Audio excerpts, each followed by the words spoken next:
तो लगातार उत्तर प्रदेश की बात संभल से हो रही है और हमारे साथ खास मेहमान जुड़े हुए हैं, जनप्रतिनिधि लगातार जुड़ रहे हैं। हर वर्ग से बात करेंगे कि संभल का विकास कैसे हो सके, क्योंकि एक छोटा जिला है और आपको बता दें कि जिले में बहुत सारी संभावना है, लेकिन इन संभावनाओं के बीच सरकार का रोड मैप क्या है, जनप्रतिनिधियों का रोड मैप क्या है, उस पर हम चर्चा कर रहे हैं। थोड़ी देर पहले आप हमारे साथ देख रहे थे कि गुलाब देवी जी जुड़ी। अब हमारे पास आपको बता दें कि जिला पंचायत अध्यक्ष हैं डॉक्टर अनामिका यादव जी। अनामिका जी, बहुत बहुत स्वागत है। देखिए, और आप पर जिम्मेदारी है गांव ग्रामीण क्षेत्रों के, क्योंकि संभल की बात करें तो ग्रामीण क्षेत्र बहुत ज्यादा हैं। अनामिका जी, पहला सवाल आपसे यही कि ग्रामीण क्षेत्रों में मैं चुनाव से लेके अब तक भी घूमता हूं, तो सबसे पहला सवाल यही आता है गांव के लोगों की तरफ से, भैया मैं छुट्टा जो पशु हैं, आवारा पशु हैं, उनसे निजात दिला दीजिए। उस पर कोई अभी तक कदम क्यों नहीं उठाए जा रहे ठोस? सबसे पहले तो मैं आज आपको बता दूं कि आज हमारे देश के पूर्व प्रधानमंत्री श्री चौधरी चरण सिंह जी की जयंती है। इस अवसर पर मैं आप सभी से चाहूँगी कि आप सभी उनका नमन करें। आज राष्ट्रीय किसान दिवस है, उसकी आप सभी को बधाइयाँ। जहाँ तक छुट्टा पशुओं की बात है, उनके लिए छुट्टा शब्द हम ना यूज़ करें तो ज़्यादा बेहतर होगा। निराश्रित पशु हम उनको कहना चाहेंगे।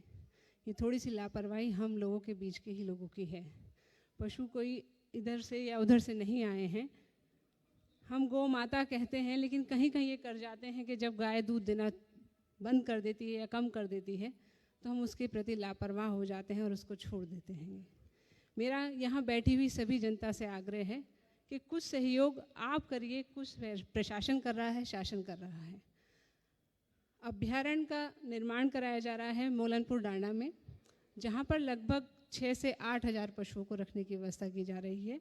वर्तमान में भी 35 से 40 गौशालाएं जो कि चलाई जा रही हैं, जिसमें कुछ गौशालाएं ब्लॉक के द्वारा चलाई जा रही हैं, कुछ ग्रामीण अंचल के लोगों के द्वारा चलाई जा रही हैं।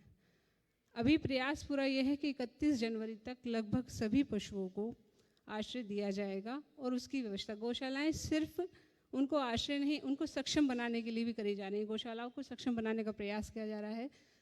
उनके जो अपशिष्ट है उसको बायोगैस के लिए और ऑर्गेनिक खाद के लिए यूज करने का प्रयास आश्वस्त कर दीजिए कि 2023 तक संभल के किसानों को अब कुछ दिक्कत नहीं आएगी आवारा पशुओं से। नहीं, आश्वासन देना, देखिए नेता और आश्वासन कार्य दे सकता करना है और तो कुछ नहीं करता। नहीं, ये गलत है। नेता क्या कुछ नहीं करता है।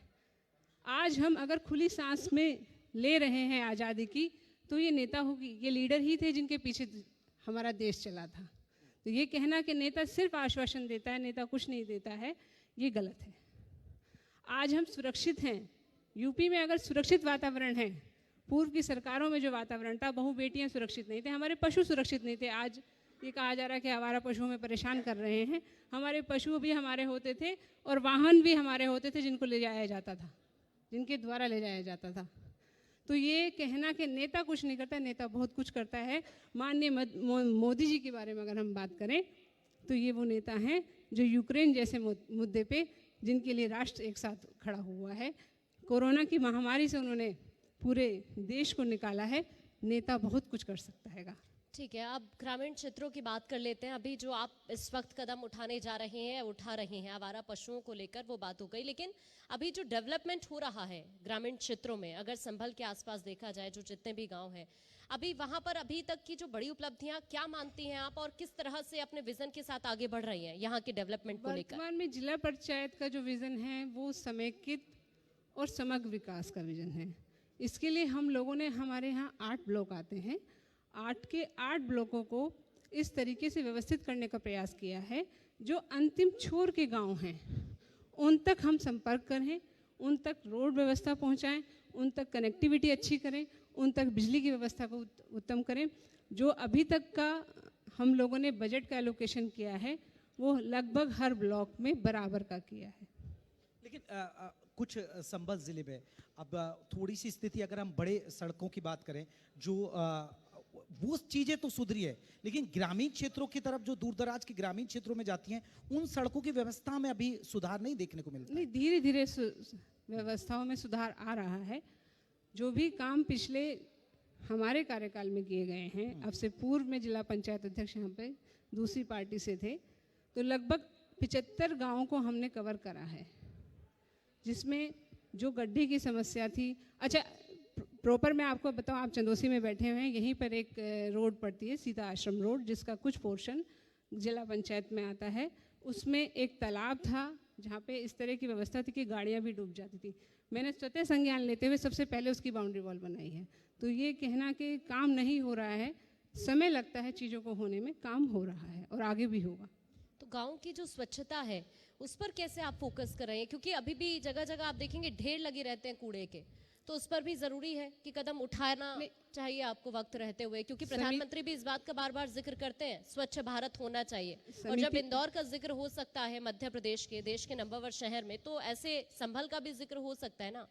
इस समिति स्वच्छता के लिए बनाई गई है और एक व्हाट्सएप ग्रुप भी तैयार किया गया है, जिसके द्वारा विभिन्न जो प्राथमिक विद्यालय के टीचर्स हैं, जो ग्राम प्रधान हैं या बीडीसी मेंबर्स हैं, उनको संपर्क किया जाता है और उनको जागरूक किया जाता है कि आप अपने आसपास के व्यक्तियों को जागरूक करिए और सहयोग प्राप्त कीजिए।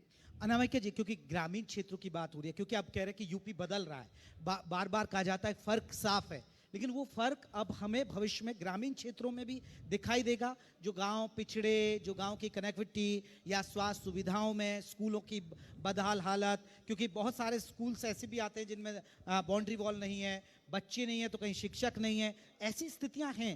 तो उनमें कब तक सुधार देखेंगे और क्या विजन लेकर चल रही हैं आप? जीपी, एक चीज़ आप देखिएगा कि जितना भी काम अब करा जा रहा है उसमें स्वयं सहायता समूह को लिया जा रहा है, चाहे ग्रामीण क्षेत्र है चाहे शहरी क्षेत्र है। स्वयं सहायता समूह को सम्मिलित किए जाने का कारण ही एकमात्र है कि लोकल बॉडी को हम लोग मजबूत करना चाहते हैं और वहाँ का लोकल व्यक्ति ही स्थानीय समस्याओं को ज़्यादा अच्छे से हमें समझा सकता है। तो ये मैं आप लोगों से कहना चाहूँगी, बहुत शीघ्र ही हम इस परिवर्तन को देख पाएंगे। लोकल बॉडी का जो स्वयं सहायता समूह की जो मदद ली जा रही है वो इसी मंशा के तहत ली जा रही है कि गांव का समग्र विकास हो, और समग्र विकास तभी संपन्न हो सकता है जब हमें वहाँ की नॉलेज भी पूरी हो कि क्या कहाँ कौन सा लूप होल है, किसको हमें दूर करना है। तो ग्रामीण क्षेत्रों में महिलाओं को भी इस तरह के जोड़ा जा रहा है? बिल्कुल, ग्रामीण क्षेत्रों में महिलाओं को स्वयं सहायता समूह की मदद से जोड़ा जा रहा है। ये समूह शुरू में छोटी छोटी सेविंग्स उनकी कराई जाती है, उसके बाद में 50,000 से शुरुआत होती है उनको लोन दिए जाने की।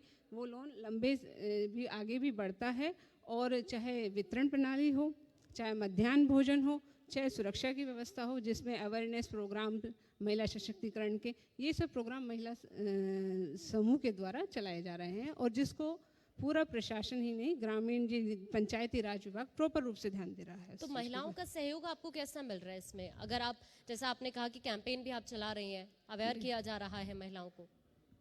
अभी मैंने कुछ फॉर्म्स भरवाए थे। सहयोग की बात अगर मैं कहूँ तो 20 से 30 वर्ष की जो महिलाएं हैं वो विशेष तौर से आगे आ रही हैं। वो सिर्फ इस नीयत से ही आगे नहीं आ रहे कि हम लोगों को रोजगार मिलेगा, वो इस नीयत से भी आगे आ रही हैं कि हमारी आगे आने वाली जनरेशन भी सक्षम होगी। मैम, अब चर्चा के हम आखिरी पड़ाव पर हैं। एक मेरा सवाल आखिरी, क्योंकि ग्रामीण क्षेत्रों की आप पर जिम्मेदारी है, उनका विकास का रोड मैप खाका खींचना आपकी जिम्मेदारी है, और अभी तो आप पर वक्त है लंबा, तो अब आगे की क्या प्लानिंग है आपकी? सबसे पहले तो मैं सहयोग चाहूँगी अपने ज़िले की संपूर्ण जनता का। देखिए, कोई भी पॉलिसी तब अच्छे से इम्प्लीमेंट हो पाती है और कार्यभूत हो पाती है जब जनता उसका सहयोग करे। मेरा आप लोगों से यही आग्रह है कि जितनी भी पॉलिसी चल रही है, भले ही आप किसी भी धर्म के हैं, जाति के हैं, समुदाय के हैं, या किसी भी पार्टी के फॉलोवर हैं, आपको उसमें अच्छा देखकर ये इस नियत से सहयोग करिए कि हमें अपने समाज का उत्थान करना है।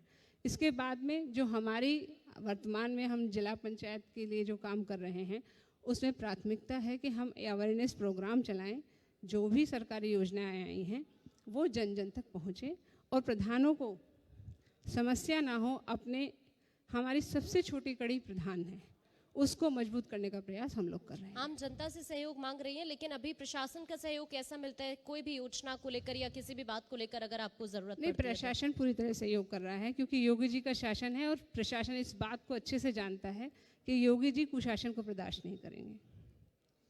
चलिए मैम, बहुत बहुत शुक्रिया आपका, और हम उम्मीद करते हैं कि आप आने वाले भविष्य में जो संभल के ग्रामीण क्षेत्र हैं उनको बहुत तेजी के साथ विकसित करेंगी। बहुत बहुत शुक्रिया आपका, डॉक्टर अनामिका यादव जी।